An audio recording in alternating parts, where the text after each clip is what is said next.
Wait, U.S. Bank Stadium. General Manager for the Minnesota Vikings, Kwesi Adofo-Mensah, joins us from TCO Studios. Kwesi, packed house here at U.S. Bank Stadium. Eruption after both the picks. You moved up twice, incredibly aggressive. How has the evening been so far for you executing your toil? PA, it's always good to see you. And I just first want to say a great thank you to all our great fans for hanging with us. I'm glad we got the trade up so you guys could party a little bit sooner than pick 23. But no, it was exciting. We set out a plan.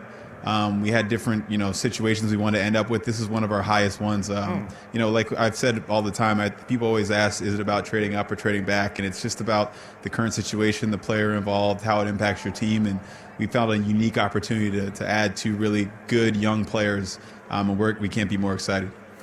Kwesi, I know you can't give away. I think if you played this thing out and you had played it out many times preparing for this draft, did you see this many offensive players going off the board so quickly, which really put us in an opportunity to get the guy? Yeah, I was surprised that Dallas was still there. We thought it would be a different situation where maybe we'd have to consider something different or as a different defensive player. But, we trusted our evaluation. You're talking about, these were franchise cornerstone type players at premier positions. You're talking tackle, wide receiver, quarterback, the positions that matter and cost a lot in the market. So we weren't surprised that teams, when push comes to shove, focus on those positions. There was a couple upsets, obviously. We can't deny that there was a couple upsets, but you always just got to be ready for an out, a quick out to an audible, whatever it is, to be ready. Kwesi, you held out on JJ until pick 10. You felt like you needed to make that move then. Is it safe to assume the Jets had convinced you that there was another suitor, that you needed to make that move from 11 to 10 if you wanted McCarthy? Yeah, I think I said it earlier today.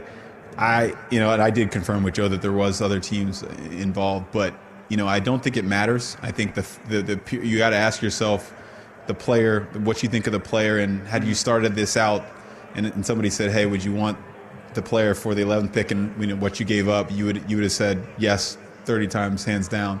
And so it's about minimizing regret, making sure you don't miss out on something potentially special for something that you would want to give up on.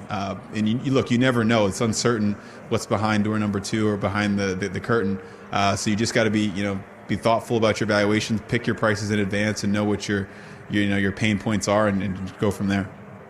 So, Kwesi, we were talking up here about the totality of the moves of this draft, how it affects this year, but also we talked about next year and what that looks like. You gave up some draft picks for next year as well, and so you decrease the ability to get some college players in next year's draft as well. How much of does next year's salary cap, the amount of spend that you guys are going to have? I know that you still have to sign JJ and all this other. Hopefully you guys sign JJ. I'm just going to put that out there that we are going to sign JJ. But the ability to have a lot more money to spend in free agency, how did that impact your decision making today?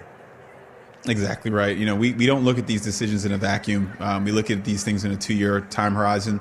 And so knowing that we have salary cap space, that's another avenue to good players. As you saw what we did this offseason, that's always something you can do every offseason, and we knew we'd be able to do it. So that's part of it. There's also just, obviously there's a potential for compensatory picks in the draft and different things we can do the rest of this draft to maybe, add picks this year or next year. But, also we got a lot of good young players and people on this team that we like.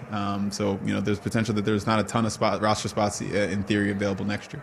All right, guys, a couple more for the GM. Let's fly, okay? All right, Kwesi, tell us about what stands out about Dallas Turner. What makes him special?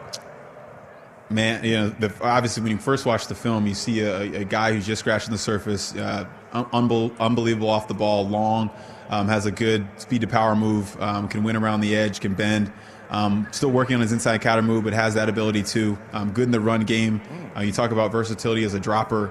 Not just somebody that's just goes and guards grass. Like, he knows the defense. He knows what all 11 are supposed to be doing.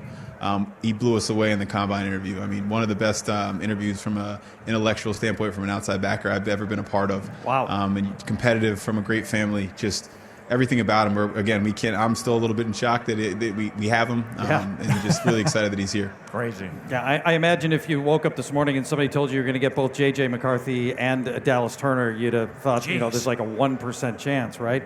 Well, we have some smart people here that told me it was a little bit more than that, but I knew it was a low probability. Yeah, I bet. So, one more JJ question for you. A lot of the questions around JJ were apart because he had so much talent around him. You dropped JJ into a position where he's got Justin Jefferson and TJ Hawkinson, bookend tackles, Jordan Addison. He drops into a spot where he's got proven successful players around him. How much of that played into your willingness to bring J.J. McCarthy on? Yes, absolutely. I think we're a very quarterback-friendly environment. This was part of the plan that we set in place 2 years ago to build something. Ultimately, you always want to lift up the quarterback. You want a guy that can overcome things, but also put the team around him that he doesn't have to. You don't want him to have to put the cape on all the time. So we knew that we were a very quarterback-friendly environment. Also because Sam's here, and Sam we think is going to play really good football for us this year, and so we can be patient, work on the things we need to work on. JJ's super young, and we know that, and so we're gonna pour into him, get him to his 10,000 hours, and we're just excited about that room and what he brings to it. From a leadership standpoint, from a skill set standpoint, it's always funny when you go out to rookie minicamp. Jordan Addison, the first time you saw him, you know that looks different. And when J.J. McCarthy's out there and he throws a football, you'll see it. That looks different too.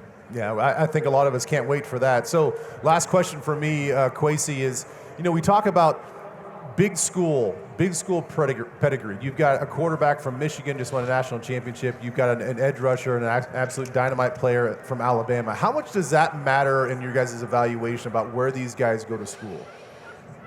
Yeah, I don't know that it does in a first order correlation way, but obviously they're pretty good evaluators themselves, right? So it's that starts it, and then those schools play against the best competition, so you get to see them on a day-to-day basis against players that are going to play on the next level, and you see our perform against them, and it's just a cleaner evaluation in that sense. But I don't know that the name on the jersey, on the front of the jersey, necessarily goes into it from a an intentional standpoint. But I think the other factors that are related to the school matter. With sure. Last one here, Kwesi. Dallas Turner's father has a very interesting basketball background. He had a tryout with the Denver Nuggets after playing in the Finnish league or leagues. So, Dallas, what is it, a 42-inch vertical here for Dallas Turner? Yeah, he's as explosive as all get out. Yep. Holy cow. Second. No, he's Go ahead. He's a hooper. His mom's a great athlete, too, yeah. if I remember correctly. And secondly, anything up your sleeve for tomorrow? I gotta go get some rest, but there's always ideas, man. We gotta try and make the team better as best as possible, so we'll see what happens. Yes, sir. And thirdly, how about when you walk around that facility tonight or tomorrow, you take a quarterback for the play calling head coach, and you get an edge rusher for the super aggressive defensive coordinator. That's balancing the scales just perfectly. And congratulations on the evening. We can tell that you're happy, and we also can tell the Minnesota Vikings have become better after the first round tonight. Thank you, Kwesi. Thank you. Everybody get home safe. Kwesi Adofo-Mensah, general manager for the Minnesota Vikings.